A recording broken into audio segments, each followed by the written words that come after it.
Good afternoon, and welcome to another edition of Snapshots Live, San Francisco Public Works monthly webinar series. I'm Carla Short, Superintendent of the Bureau of Urban Forestry. This month, we're celebrating Earth Day. We have an exciting group of panelists who will tell us about their work building and maintaining San Francisco's urban forest.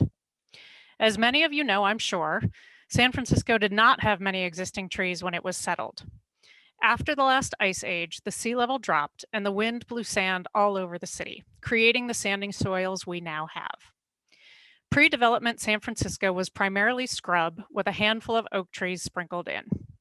Since then, we have built a city and slowly added trees as well.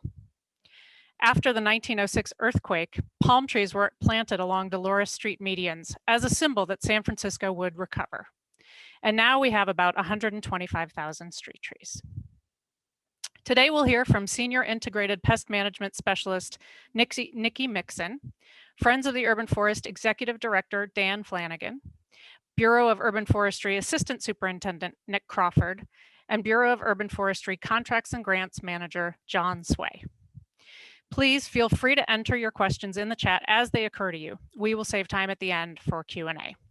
So now, to start things off, we'll hear from Nikki Mixon. Take it away, Nikki.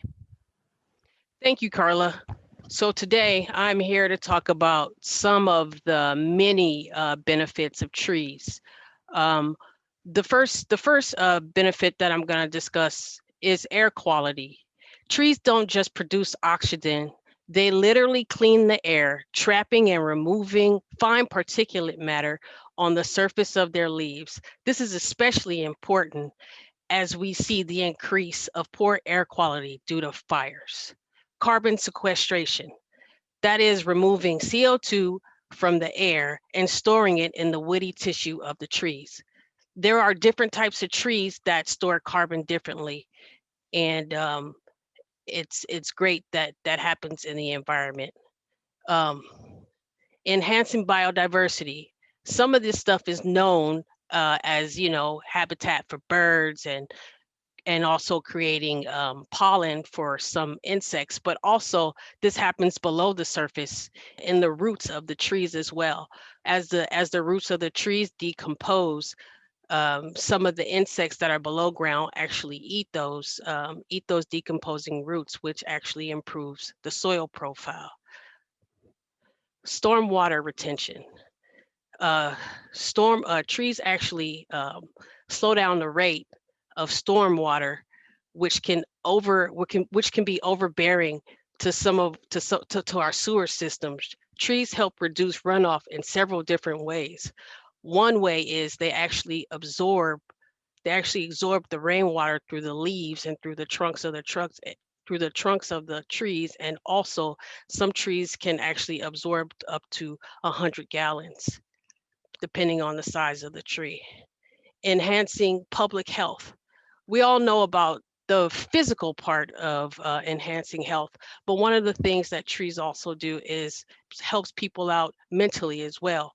With that being said, there is a practice from Japan that's called forest bathing, and what that does is it actually produces a calm when people are in these environments.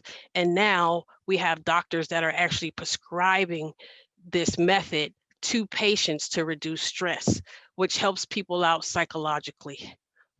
Another benefit is bolstering the local economy. It's been studies shown that people actually shop longer and spend more time in commercial areas where trees are on the streets and sidewalks, which in turn means that people spend more money. Raising property value. This has also been a study as well, showing that property value increases by 15% when there's a tree in front of the property. But also one of the long-term cost benefits is that people spend less money on air conditioning due to the shade of the tree, which helps people out in the long term. The heat island effect. Some of you may or may know this, but having trees in open spaces and in urban areas actually cools the earth and also the pavement, and also the pavement actually holds the heat, which makes it hotter in some of these areas. So trees help us out in that way as well. Better pedestrian experience. I know for a fact my family likes walking on the shady side of the street, and usually what that means is that the side of the street is shady due to the trees. So that helps us out in that way. And also having street trees reduce the cracks in sidewalks and extends the life of the pavement as well. Traffic calming. It's been studies shown that when streets have trees lined on them and other vertical objects, traffics do also slow down. And that means that there's been studies shown that people slow down up to what I read, it was 3 miles per hour. They go 3 miles per hour slower, which is great. So that's less accidents in urban areas where we have trees. And trees also improve educational outcomes for children as well. When children have access to trees, their focus and their concentration is better in areas without trees. This is a quote from me. Trees can't speak for themselves, but they benefit us. So it's important that we speak and advocate on their behalf. The best way to make sure that we continue to get these benefits is by expanding our urban forests. To talk more about how we're going to do this is Friends of the Urban Forests Executive Director, Dan Flanagan. Please take it away, Dan. Thank you. Hey, Nick. Thank you, Nikki. Thank you so much for a great explanation about how important trees are. My job is to talk about a little bit about the history of Friends of Urban Forest and our partnership with the Bureau of Urban Forestry. 40 years ago, actually this year, the city of San Francisco cut its budget for the planting of street trees due to budget constraints. Does that sound familiar to anyone here? 5 folks came together to start a nonprofit to ensure that the city's already meager urban tree canopy would continue to grow. Friends of the Urban Forest was born. One of the 5 people were Brian Feuer, the father-in-law of the former District 1 Supervisor Sandra Lee Feuer. Brian deeply loved trees and worked at Public Works for most of his career. I believe that started the deep and valuable partnership between Public Works and FUF. We developed a community planting model, meaning we brought together homeowners and volunteers on one day, usually a Saturday, to transform a neighborhood with new street trees. In many cases, it was a chance for neighbors to meet each other for the first time. We planted almost 60,000 trees this way. We then would do structural pruning and replace the tree's support hardware as needed for 3 years after it was planted. We're currently doing that for about 3,400 trees a year.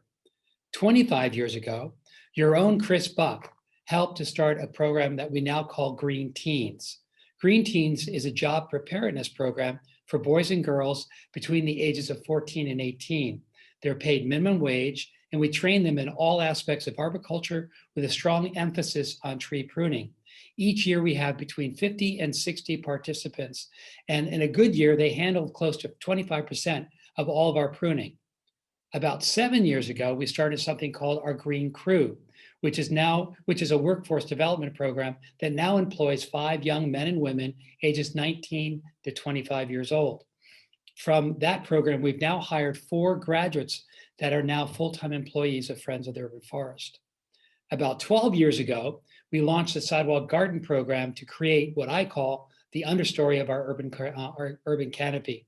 We have now replaced more than 100,000 square feet of concrete with beautiful gardens to help capture stormwater, relieve our aging stormwater system, and recharge our aquifers. In July 2017, San Francisco's urban forest had a seismic change when Prop E, the Healthy Trees and Safe Sidewalks measure, took effect. FUF had run the campaign for Prop E in 2016 and was wildly successful in getting 78.6% of the vote. Prop E ended the disastrous policy of requiring homeowners to maintain their adjacent street tree, and it created a dedicated funding source in perpetuity to enable the city to care for all street trees with enough money built in it to take care of an additional 30,000 trees we intend to plant. This program, known as Street Tree SF, is unique in the United States and possibly in the world. For FUF, it totally changed our revenue model. Before Street Tree SF, FUF charged the adjacent homeowner a copay when we planted a street tree. Now that the city owns all the street trees, we could no longer charge the homeowners. Classic good news, bad news. Good news was that BUF and FUF could now partner in addressing the systemic inequality of our street tree distribution.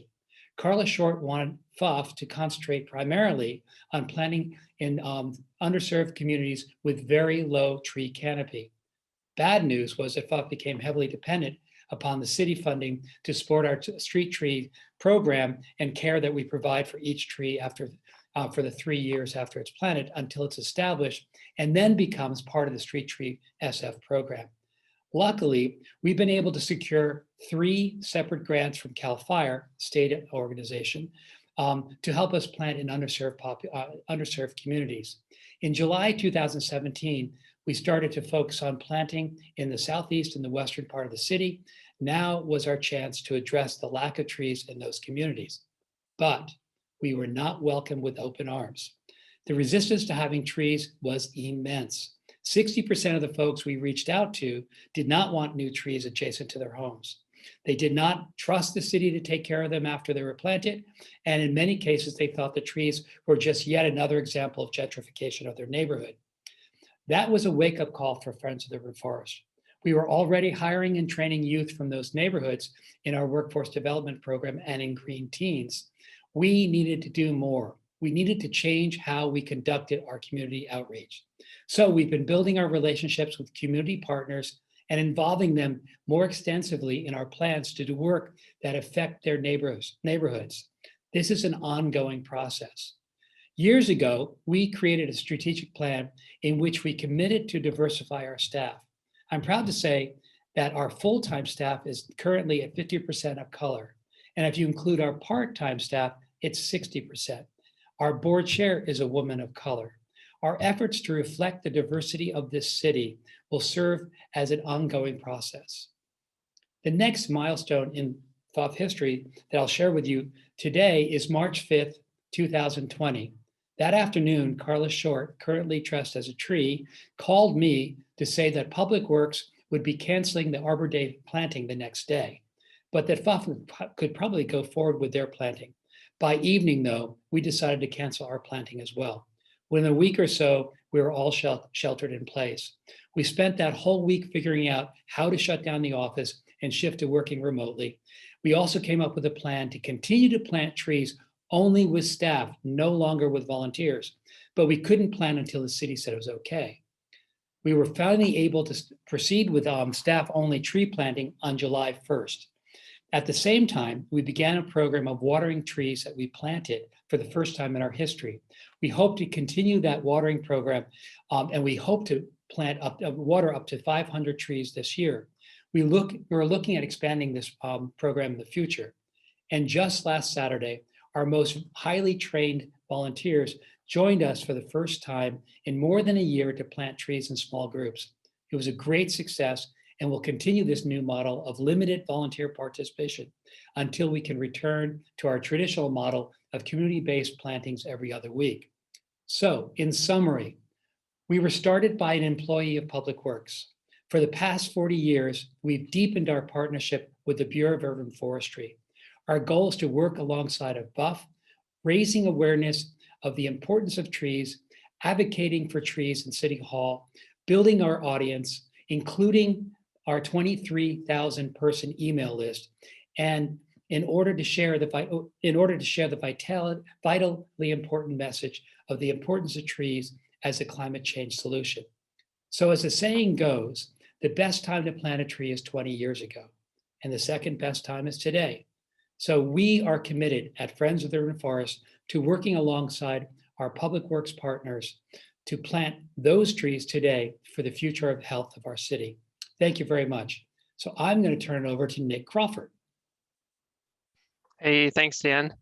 I didn't expect to see myself on that last slide, but I remember that planting day.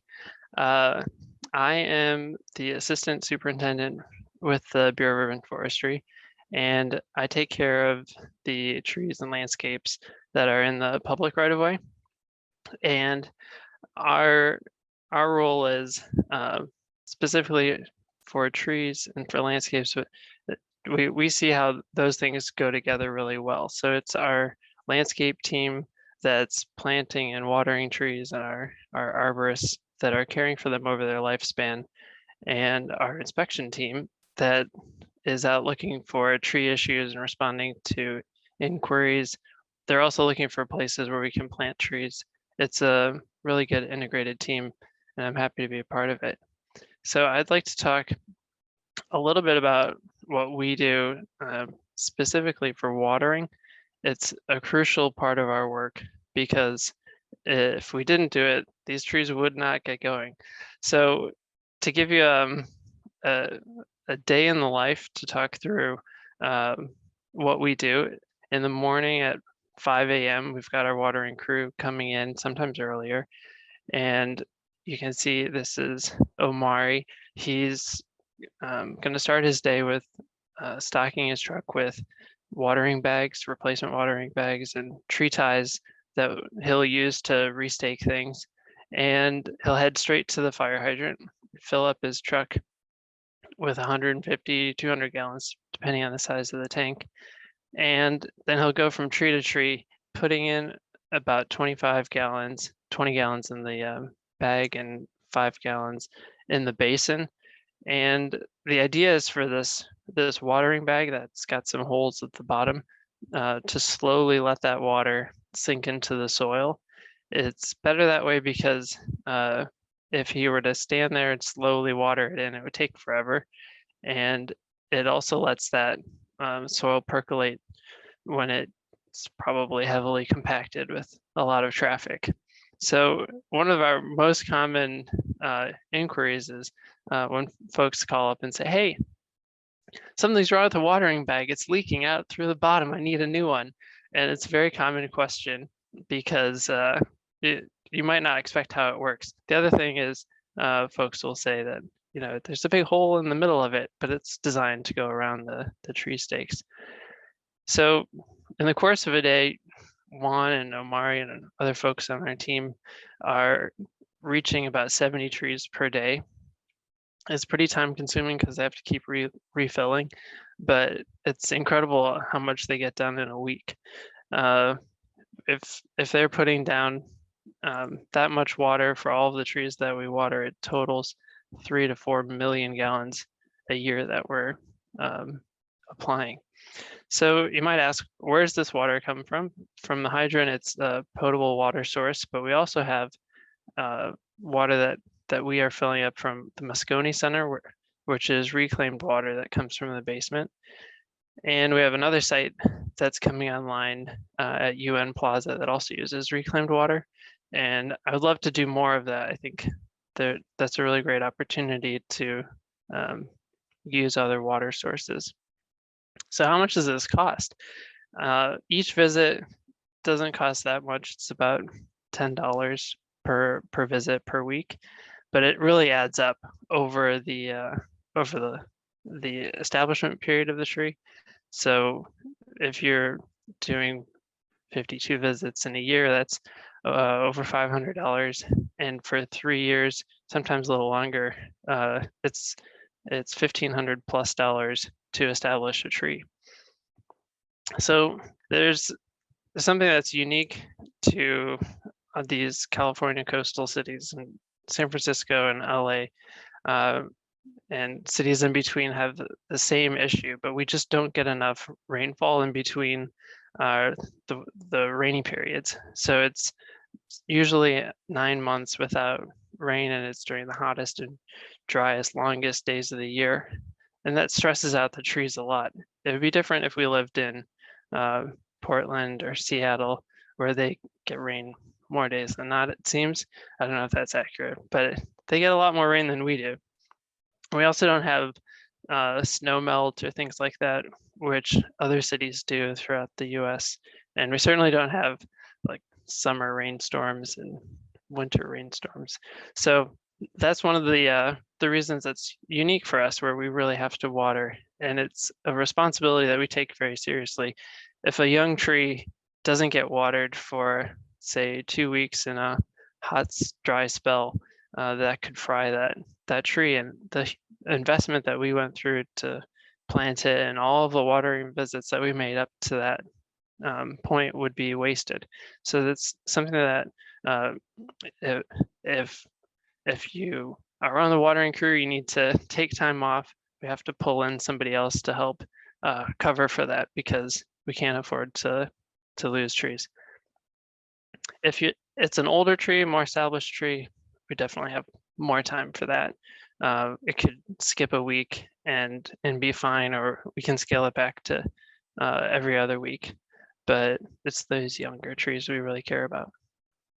So, like Dan introduced, the Street Tree SF program, which was born out of the Prop E initiative, is a real game changer for us, and we're very proud of that. I think that this is putting San Francisco on a good path to have our trees professionally maintained, and it solves some of that patchwork of maintenance responsibility, which was a real burden for property owners. If you had a small tree, it wasn't as big of a deal, but if you have a huge, beautiful, mature tree, it could be $1,000 or $2,000 to do a thorough pruning of it. Or if the tree were to die, you would have been responsible for removing it. And now that's changed. We're responsible for it. The big question that we get is, when are you coming to my tree? And we have a map, and I'm happy to report that we are working our way through the city. And the probably second most common question is, after we prune it, well, why didn't you take off more? And we understand that too. We have we have a lot more pruning that we would love to do. We'd like to do an even more thorough job on every tree, but we've got to get to all of them at least once. And we're calling it our prioritization, the worst first. So we want to take care of the trees that are in the worst shape, and then get every tree to a baseline before we make a second visit and third visit, and really refine that. So to talk through some of our milestones, to date, we have already pruned 40,000 street trees, and I'm proud of that. We had to slow our pacing down a little bit last year due to some COVID constraints, where we had to pause contractor work and things like that. But our crews kept working through the pandemic, and we're scaling back up this year. We removed a number of structurally unsound trees, which for us as tree lovers is a really difficult thing to do. We would love to save every tree, but we inherited trees with some really poor maintenance over the years, and sometimes through no one's fault in particular. It just it was work that needed to be done, and it needed to be removed, and we were the ones to do it. Then the other side of it is our sidewalk work, which is a huge component and another really expensive thing for property owners to do, that I'm glad we're able to do as part of our program. So we've repaired or replaced over 500,000 square feet of sidewalks damaged by trees, which is, it sounds like a massive number, and it is a massive number. We've accomplished a lot, and we still have so many more sidewalks to get to. But even if we couldn't fix the whole sidewalk, we at least made 40,000 tripping hazards safe with a temporary repair, or by slicing or shaving down those uplifted sections. So to give you an idea of how far along we are, the crosshatched areas show the completed key maps for pruning. The sidewalk work is more time intensive, and it's a different map, but we're also making progress on that. But this one is specific for our tree pruning. And the highlighted, or crosshatched areas, I should say, were areas that we recognized as having a high density of trees that really needed our attention. So we're pruning and removing trees there, And in the green highlighted areas, that's where we're currently working with our internal crews or with our contract partners. So I hope that gives you a good overview. Feel free to put questions in the chat. We'd be happy to answer them at the end. And I just want to say thanks to FUF for planting the trees, giving us the canopy to work with, and then it's our job to maintain that. The next person on our panel I'd like to introduce is Jon Swae, and I'm really proud to say this actually, he was involved in the drafting of our original urban forest plan, which did a lot to help bring us to where we are today. And he's currently our contracts and grants manager, and he'll be speaking about the future. Thanks, Jon. Hi, everyone. I'm Jon Swae with the Bureau of Urban Forestry. So I'm here to talk to you a little bit about what's next, what we see, what's coming next for our street trees. And before I do that, I just want to recap kind of where we're coming from. So back in 2015, we developed the Urban Forest Plan for San Francisco, which set in motion the vision for creating a citywide street tree maintenance program. And that was adopted by the Board of Supervisors. And then, as Dan mentioned earlier, that led to the ballot measure Proposition E in 2016 that passed with almost 80% of the vote to create our citywide street tree program and dedicate $19 million annually to fund it. So now, once we have the funding and the authority to create the program in place, our next step was actually to conduct an inventory of every single street tree in San Francisco. So we had arborists conduct a street tree census where they visited every tree over about a year and a half and developed maintenance recommendations for every tree that became the basis for our program. So now, as we mentioned, we're moving quickly throughout the city to maintain every single street tree, and we should be done with our first round of pruning in the next 3 years by 2025. So now that our maintenance program's in place, the question for us is really to determine what's next. And for us, we see the next frontier as street tree planting. And so right now we're developing a plan to fill all 30,000 vacant street tree planting sites in San Francisco. And this is a big project, and we hope to fill them all. And our 3 goals of our planting program are identified here. So the first is to preserve and grow urban tree canopy in San Francisco. As you may or may not know, San Francisco has one of the smallest tree canopies of any major US city at 13.7%. This is compared to Portland that has 30% tree cover and Los Angeles that has 21% tree cover. You know, our program is also building on San Francisco Public Works' recent racial equity plan, and we hope to use our work to also advance racial and social equity in the city by ensuring that all people in all neighborhoods have access to street trees and the benefits they provide, as well as our program is creating living wage jobs in tree planting and tree watering. And then finally, as Nikki mentioned earlier, trees also protect the climate by storing carbon dioxide and protect against climate change by reducing the impacts of extreme heat and poor air quality. And so we're happy to announce, as part of Earth Day this year, that we've developed a citywide street tree planting strategy.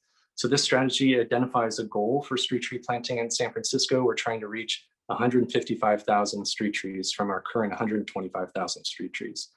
That's going to require us planting about 80,000 new street trees over the next 20 years. 30,000 of those will be new trees in new sites, and then 50,000 of those will be trees that we need to replace over time due to natural mortality or being removed for maintenance reasons. So this will really require doubling the number of trees we plant every year from about 1,500, 2,000 to 4,000 trees a year, and will require millions of dollars in additional funding. And some exciting news, we're in some conversations right now with the potential to receive federal infrastructure stimulus funds to support our tree planting program.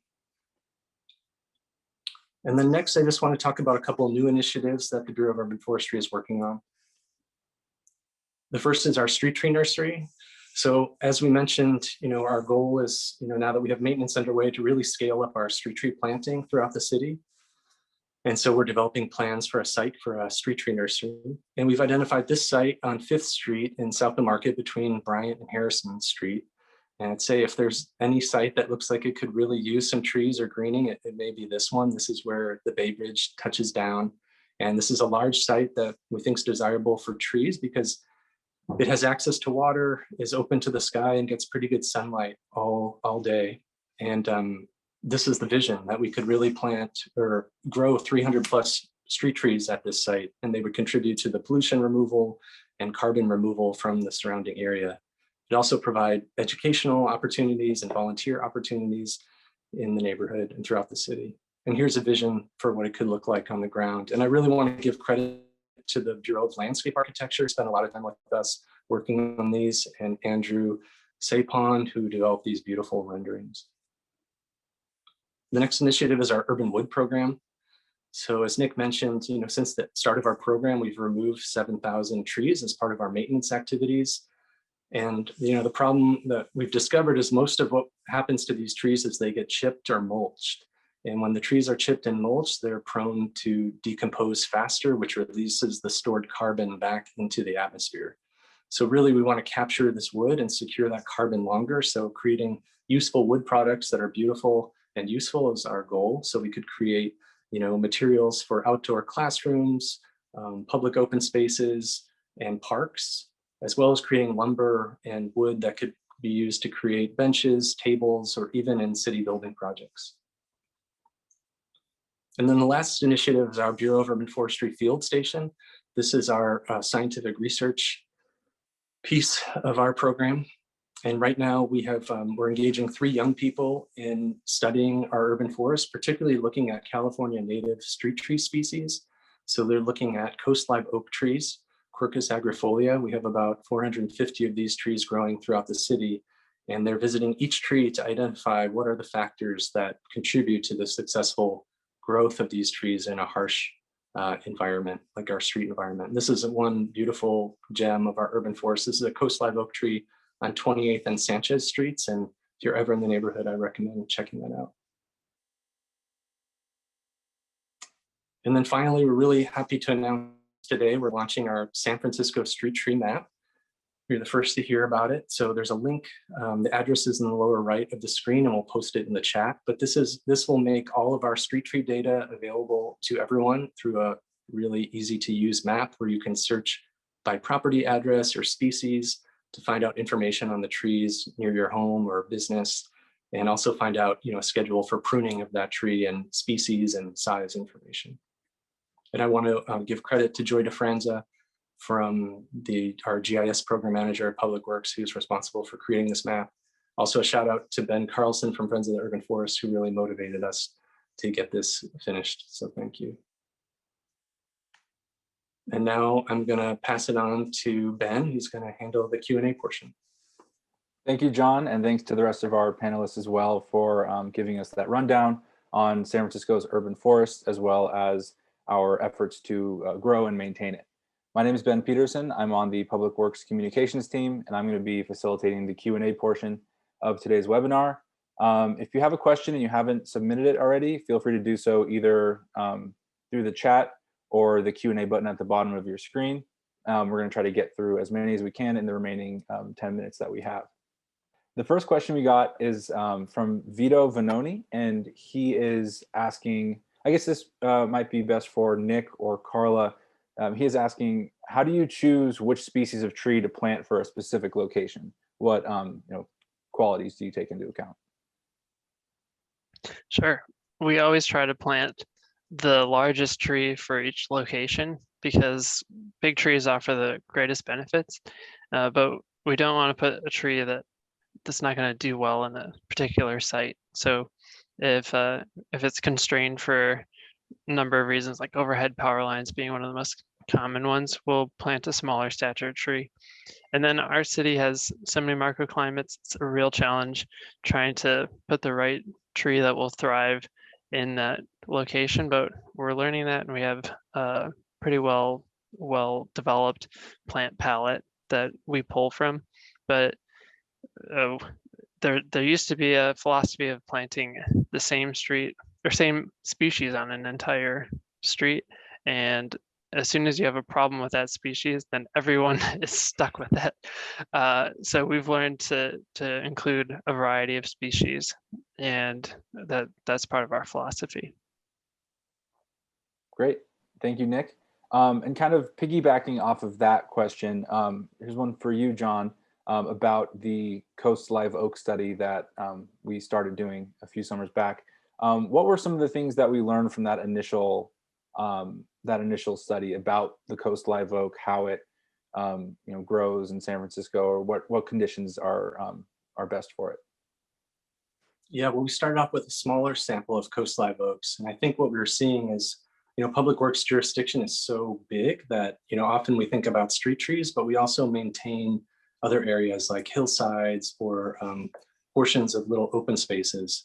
And it seemed that in general, the trees that could generally grow kind of in a more wider branching, with less constrained growing spaces and sidewalks were looking healthier and had bigger canopies. But again, like I showed you in that one photo, I think one of the most amazing Coast Live Oaks we saw was actually a street tree. So we're hoping to get a little more some more answers by, through completing our study of all the trees. Great. Thank you, Jon. This next question is from Chris Bulkley-Logston. It's a question from the Public Works construction management kind of perspective. What plans are there to revise the standard specifications and project specifications to require stronger protection of newly planted trees? The Bureau of Urban Forestry and the city in general have developed robust specifications for the protection of older and established trees from live construction, but there's often limited requirement included in project contracts to protect fragile and newly planted trees from non-construction factors. So generally, is there something that we're doing or planning on doing to enhance the protection of newly planted trees on public works projects? I'll take this one. Thanks, Ben. Yeah, that's a great question. And I think one of the things that we are doing is we're working on developing some better specifications that we'd like to add to contracts. Within our own practice, we used to put protective cages around trees only in a few parts of the city, often right outside of bars where people would stumble out and somehow desire to show their strength by ripping a branch off of a baby tree, or certain neighborhoods where there was a lot of street behavior. But what we've seen is we're seeing increases in vandalism all over the city. And so our own practice is that now we put protective cages on pretty much every tree we plant, unless it's a very quiet neighborhood street where there's a lot of people keeping an eye on it. And we're working with Friends of the Urban Forest too, so that the trees that they're planting with us also get these protective cages. And we want to add that level of protection to our contracts as well. Great, thank you, Carla. Our next question is from Monique, and she is curious about the cherry trees that were recently vandalized in Japantown. She's wondering if Friends of the Urban Forest or the Bureau of Urban Forestry replanted new trees, or is there another agency that was responsible for that? I can take that. So you may have heard that there was a massive community response and they had a wildly successful GoFundMe, and that doesn't happen all the time. I wish that happened every time a tree was vandalized, but it really opened the doors for us to go out there. We removed the stumps and created a larger new basin in front of the community center. And they're using the funds that they raised to plant some large stature replacement cherry trees. And if there's leftover funds from that, they're going to do some decorative brickwork and also replant some other vacant tree sites nearby. So that was a good public-private partnership. Great, that's awesome to hear about. Thank you, Nick. Our next question is from Neil Bernardo, who asks, can residents hire private contractors to trim the trees on their street? Or is it something that strictly the Bureau of Urban Forestry handles? I can do that. Okay. Or, Carla, you first. Your turn. Yes, the short answer is yes, but we do want them to work with us because we, as you saw in Nick's slides, we're trying to be very systematic about pruning across the city. And so we don't want to send a contractor out to prune if a property owner has just pruned their tree. So they are required to stick within the city's pruning standards and make sure that they prune the tree correctly. And we have if they want to be 100% responsible for the care of their tree, we actually have a formal program to opt out of the street tree SF, and then they're really on the hook to do it annually. But we encourage them, just email us at urbanforestry@sfdpw.org, and one of our urban forestry inspectors will meet with their arborist and make sure that we're all on the same page, and then we can give them authorization to prune.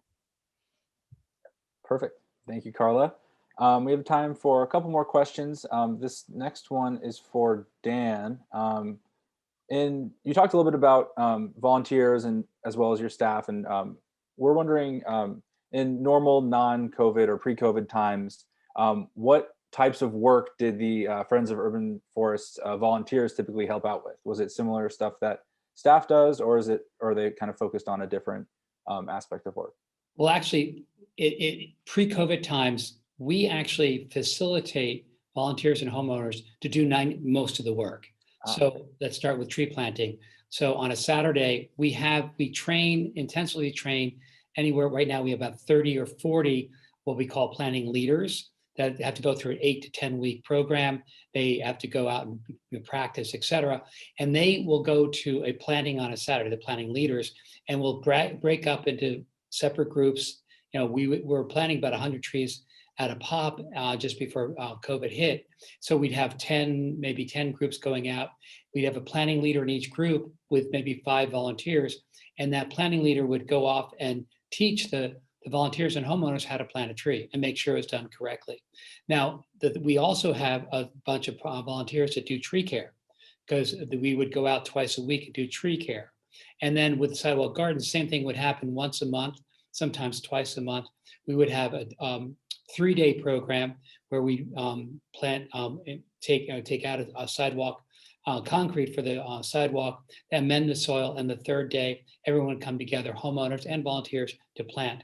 So in many ways, we would, and the great thing about what we did by doing that, you get people more involved and interested in the urban forest. And that is one of our strong sites.